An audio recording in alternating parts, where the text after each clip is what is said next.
নমস্কাৰ বন্ধুসকল, আজি বহুত গৰম, তাতো কাম কৰি আছোঁ। আজি এটা সৰু ভিডিঅ' লৈ আহিছোঁ। আগন্য গাড়ীবোৰত যেতিয়া আমি গেছকেট নাপাওঁ, যিহেতু 20 বছৰ আগৰ কথা কৈ আছোঁ, তেতিয়া আমি এনেকৈ গেছকেট পেপাৰত গেছকেট বনাওঁ। আজিকালি সকলোবোৰ পায়, কিন্তু এতিয়া যিবোৰ BS6 গাড়ী আছে, এটা গেছকেট পাবলৈ হ'লে 3-4 দিন লাগে, অনলাইনত দিব লাগে। আৰু গেছকেট পেপাৰে কেনেকৈ গেছকেট বনায় আপোনালোকক দেখাই দিছোঁ আজি।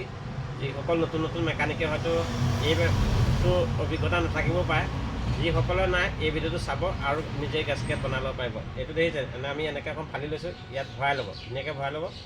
আৰু এনেকৈ সৰু ডাল এটা লৈ ল'ব, ডালটো লৈ ভিতৰেদি এনেকৈ মাৰিব।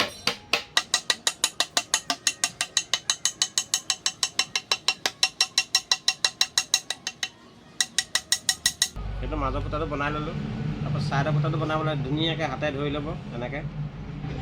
তাৰপিছত ইয়াত য'ত ফুটাটো থাকে যে তাতে অকণমান ডাল এটা লৈ এই মাথাতে মাৰি দিব এনেকৈ।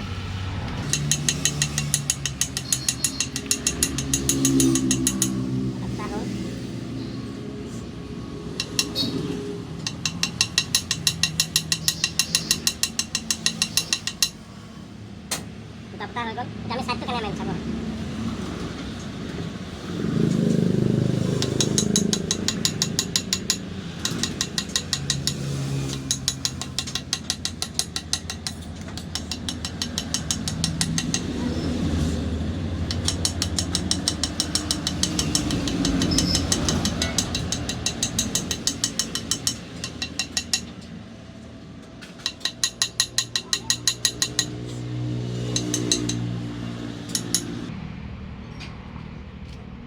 এইটো গেছকেট হৈ গ'ল, জোখত হৈ গ'ল।